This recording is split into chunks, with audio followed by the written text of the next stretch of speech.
Hello and namaste everybody. This is the second recording of the Marauder podcast and today there's just two of us. Well, it's just me, Sajal and Avant. Our comrade friend Kavindra is missing. But anyways, let's go on to the talks that we had. How was your day, man? I had a pretty hectic day. The weather wasn't much of a help. I was sweating off. But I almost passed out because of the heat. But luckily, I was able to go to Java and have myself 2 cups of iced coffee, and I'm feeling energetic as ever. My day was quite shitty though. I had to represent my boss in one of the conference. Good thing they had AC, so I had AC air for 4 hours. Alright, so let's jump on to the topic. We don't have much to talk about, but let's talk about football then. What do you want to talk about football? Of course, we talked about football last episode, but this week I think we should focus on our top 10 moments in live football that really changed our generation or really influenced our generation to be a football fan.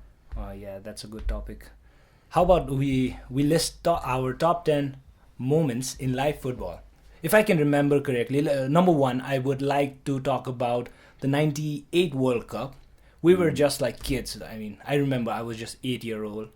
I cheered for Brazil the entire tournament, and in the end, they lost the finals to France.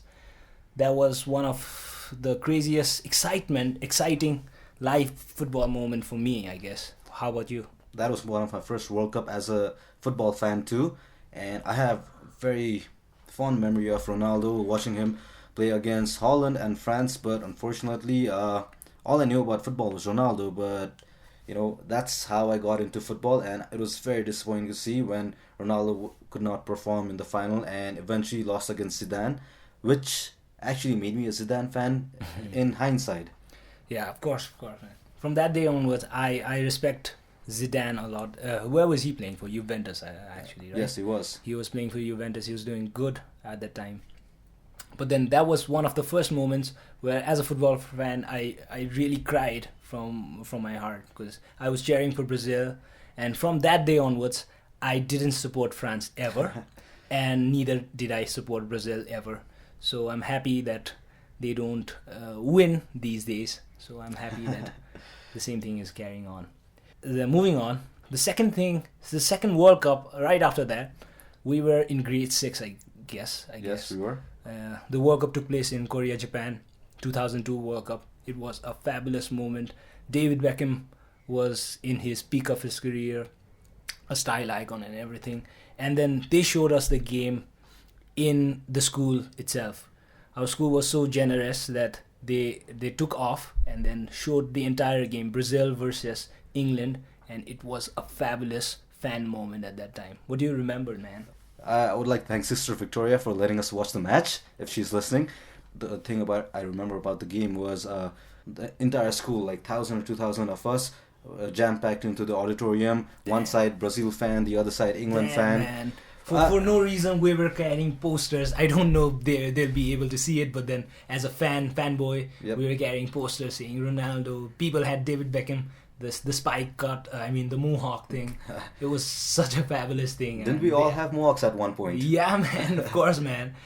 That 2002 World Cup, like I said, Ronaldo and Beckham definitely made us watch the World Cup, but the same game, Ronaldinho scored a fabulous free kick goal, and I guess that man made me really fall in love with the game. Yes, man, of course, man. Ronaldinho was, I guess he was in PSG at Yep. that time, and then he, a free kick happened from near the halfway line, right? And the volley came in so beautiful fashion, and there was this one stupid guy called David Seaman who could not judge where the ball was coming, and it went past through his head. He's like 6 feet tall, and he could not stop the ball. Maybe his hair got in the way. So let's move on. What else do you remember from the past days? Well, one of the biggest moment in football is also my most saddest, and if our compatriot Kavindra was here, I think he could vouch for that. It was the 2005 Champions League final, AC Milan against Liverpool. Unfortunately, the great Milan team of 2005 lost. Well, I have a backstory about this. It was AC Milan versus Liverpool final, and tomorrow we had our the final exams, I guess. Oh my and God. nobody was seeing the game except for this AC Milan fan who's right next to me, Avant. So I was not cheering for AC Milan anyways. And then on the half, he calls me up. He says, "Are you studying? Dude, your team is losing. We're winning 3-0." And I was like, "Oh, okay, I'll be not watching the game." I didn't watch the first half, entire first half. And second half, people from outside my home, they started shouting. I flipped on the TV. It was 3-1 the score. And a moment later, it was 3-3, 3-3, and then everything happened for a good reason, I guess. But the revenge came sooner, Yep. I guess. We got the revenge in 2007, but that loss was very devastating, and I guess that's the beauty of the sport. Sometimes you lose, sometimes you win, and football is always that cruel mistress. It eludes you in the most pinnacle moment. But that team, man, that team. When was that? That was 2005, right? Yep. And right after 2005, there happened a World Cup, 2006. We were like, we were about to give our SSC examination. We had given our examination, I guess. And I think it was just a couple of months before our exam, though. Oh. The final was fabulous. People were in my home. We didn't watch it together, right? But then you called me. I remember you calling me, and then something fabulous happened. Like Zidane did something nobody would have thought of, headbutting Materazzi. Yep. That was amazing, man. What's the backstory about that? What did he say? I believe like Materazzi was pulling on his jersey, and Zidane looked at him. Materazzi insulted his mother and his sister, right? And Yep. Zidane in his interview says he does not regret doing any such activity. Definitely not. In a way, I'm a big Italian football supporter, but if I was in Zidane's place, I would knock the shit out of Materazzi. It's just so bad that Materazzi became one of the center point in one of the most beautiful moments in Italian football. That was such a shame. But nevertheless, I enjoyed Italy winning the World Cup, and I guess, but that was one of my best moments in football. Plus the story behind Italy winning, it was like history repeating itself, because it was the same season Juventus got relegated. Yep. Even after winning the league, they were in some match fixing case, the Calciopoli. You have to imagine that the resilience and the togetherness of the Italian team at that point to rise above all this scandal and whatnot to come and win. But at the same time, you have to think about France and Zidane too. Just 4 years ago, they were the defending champion. They lost in a humiliating fashion against Senegal and Uruguay. For a team of misfit to come and beat the Spains, the Brazils, the Portugals to reach the 2006 finals was nothing short of extraordinary. Zidane, at that age, he still played a beautiful football. Yep. And there was a rise of a new superstar, an old one, called Ribéry. Ribéry performed against Brazil. He was absolutely awesome. I mean, it was a fabulous run for France, I guess, because beating Spain were at their peak of one of the best Spain squad.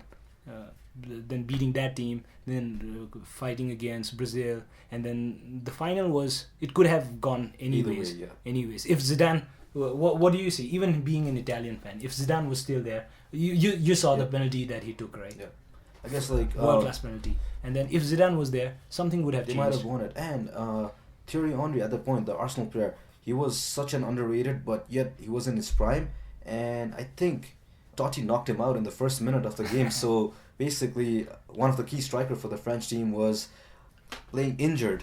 Yeah, anything could happen, but like Italy totally deserve it, and they will never repeat something like that. But that was one for the ages. Yeah, enough of the World Cup. Let's talk about some Premier League stuff. Do you remember the rise of Man City? I mean, definitely. The season. What was the season? 2011, 2012. Yep. The final day was such an exciting day, man. I was in India. I was studying in India. And then what we were doing is, in the television, we were seeing Manchester versus... Who were they playing against? QPR. Manchester was playing against Sunderland, I believe. Manchester against Sunderland in the television. And in my laptop, we were playing City versus QPR, I mean. And the game got over for Manchester. And they were just waiting. And then we checked on, we flipped our heads to the laptop, and then Sergio Aguerooooo produced some fabulous football game, man. There was some football, man. Yep. I mean, the majority of the people who were near me were Manchester fans, and they were very happy for like 2 minutes, not even 2 minutes, and then all of a sudden everybody had a knocked out face, man. That was something nice to see, man. That was something nice to see. Mancini at that time took the club to a higher end. Good job, Mancini. That was quite a season, and I loved it. I guess I had the same memory you did. At the college I went to, we had, I guess, 40 or 50, maybe even 80 Manchester United supporter, and I was watching football with half of them, and the exact same thing happened. These boys, the Manchester City boys, all my friends, I love you guys, but you guys were basically very annoying for a long, long time. Oh, man, Manchester people are so annoying. But anyways, so during Fergie time, I didn't like Fergie at all. Mm-hmm. But now I realize that Fergie was the best. He was the best. Magic, man. He was some magic. He didn't become Sir Alex Ferguson for no reason. There was some reason to get that the honor of being a Sir. So now we come to realize there's definitely the Man U fans, the Man U team of that days. They were awesome, and we kind of not hate, but like went against them because they were so good. But now when you see the team condition they are in, you kind of feel for the team, and you just need to appreciate the Ronaldos, the Rooneys, the Van Nistelrooys of the days, and even the most of all, the Fergusons and the class of '92. And coming back to the EPL, we let's talk about the season a year ago, 2015-2016, where everybody thought Leicester would not lift the cup. It was October, they said they will fall. Then came December, they said it's just mid-season, they will be the new Southampton. Yep. Then February came, then towards the end, they eventually did something impossible, man. It was like a FIFA finish, man. Definitely, I didn't know anyone in the Leicester City squad except for Casper Michael. All this ragtag bunch of marauders, shall I say? Winning the league, it's something I have never seen, and even till date, this is the best thing. Not only in football, this is the best thing that happened in sports ever. Until Nepal wins something, I don't think this will ever be repeated. Yeah, of course, man. James Vardy was awesome. Kante, I mean, he proved. Riyad Mahrez. Mahrez was top of his game, man. Top of the game. But I'm so glad that they didn't do the same thing next season. If Leicester had got relegated or something like that, I would still be happy because, again, coming back to Tottenham, we were so good that season too. Something bad happened during the last three games, and then we had to finish below Arsenal. That's very, very sad, man. Arsenal have never been such a good team, except for one of the season where they were invincible. I mean, I personally hate Arsenal so much, and maybe that season is one season that I started hating Arsenal. I'm talking about the 2003, 2004 2003, 2004 season. They were unfucking beaten, man. That's something incredible. Definitely, not losing a game at all. I mean, they carried on.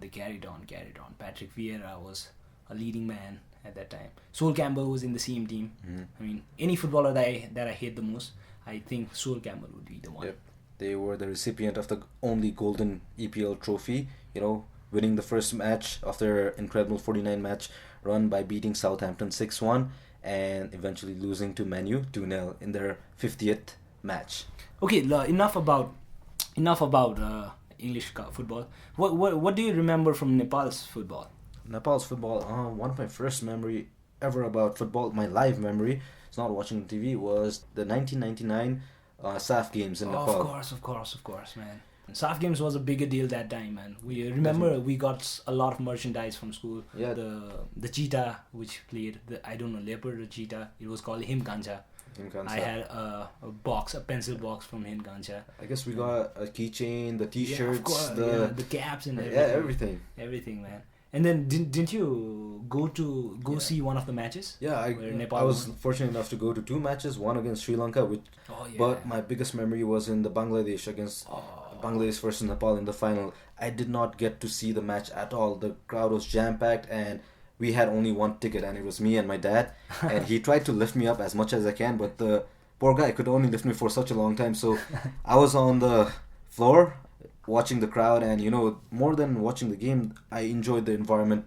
Nepal was unfortunate enough to lose 1-0, but still, that was one of the biggest memory, and I guess one of the biggest accomplishment in Nepali football history. Of course, man.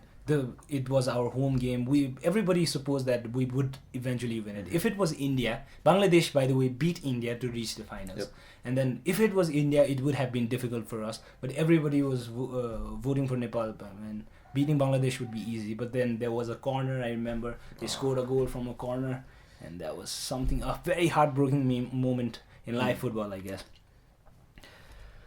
Moving on, let's talk about a World Cup which was famous for the ghost goal. I'm talking about the England versus Germany game, 2010 World Cup. Do you remember the game? I do, and I suppose a lot of England fan does as well. Well, of course, weren't you supporting England that time?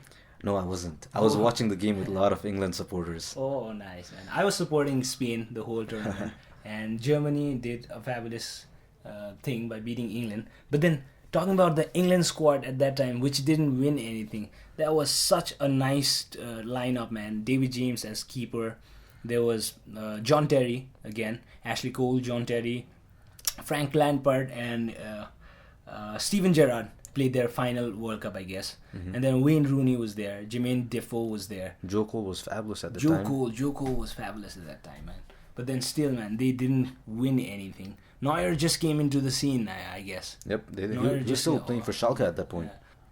But anyways, man, England could have won that game, man. I guess if that goal was given, England could have won that game, man. The momentum was definitely shifting to England at that point. You know, Frank Lampard with that lob over Manuel Neuer, the ball bounced in and came out, and we all thought it was goal. I at that point was supporting Germany. I was like, shit, 2-0 lead, and a 2-2 draw. Shit, England's gonna win. Of course, man. I was with my family, I guess. My brothers had already shouted, man, it was a goal. For me, for seeing it for the first time, I thought that it was a goal, man. But then when the referee didn't give it, I was so surprised, man. And then after that, one more goal, two more goal, and the final score was like 4-1, man. That was something, some game, man, some game. There was a huge talk, not about the game, but what could happen in the game with the VAR technology. Well, the goal line technology is doing good, but now everything is monitored these days. So goal line technology definitely is a very important aspect of the game, but with the VR technology, every goal is being watched on the television or the third umpire, whatnot, and it just slows the game. And even after a player scores a goal, there's a moment where everyone is unsure what just happened, and I believe it's just ruining the game. I just don't want the cricket, the baseball, and the tennis influence in football. I want the controversies there, because that what makes football interesting. Yeah, but I have much of a problem with the technology, but then I don't want somebody to judge a team because they couldn't score a goal just because of a goal line technology. Because football is not about technology, man. Football is about skills, about performing, about winning, and then I guess the in the moment situation. Yeah, exactly, man. In the moment situation. Referee don't have to be right all the time, man. Even if referees are wrong, we can consider. Otherwise, cricket, baseball, basketball, it doesn't make difference between football and other games, man. Football is a fabulous, beautiful game, and the game should continue. And talking about Germany, man, the German winning the World Cup, that was some fabulous game, man, beating Argentina. But the people who saw that World Cup would remember Germany for scoring 7-1 to Brazil, man. It became one of the favorite trolls of all time, 7-1. Oh my god, that team, people talk about, like the commentator, even our dads, our uncles talk about the olden Brazilian team, the olden Dutch team. I'm so happy we got to see the current German team, the way they play. But I'm not lying, man. Where were you? Were you in Thailand? I was in Nepal. Oh, I was in Thailand that time. And then before the tournament, I considered that Brazil would be one of the strongest team, man. And they during the league game, they were kind of strong. But then as soon as the giant Germans came in, they could not do anything, man. Neymar was down, and the captain, Silva, couldn't perform. David Luiz was there, but he couldn't perform. It was a sad moment for Brazilian football, man. Any Brazilian fan, I feel bad for them. Little correction, Silva was suspended for the game and Neymar was injured. So their backline was...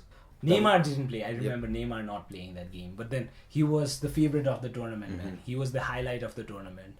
You just have to admire German efficiency at their peak. Of course, man, of course.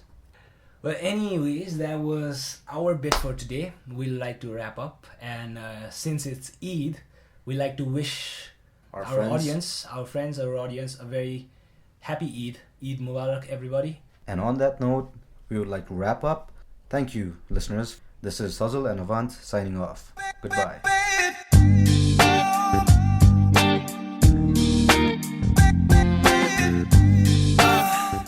By the way, we're not just limited to football, we're open to any fun topic.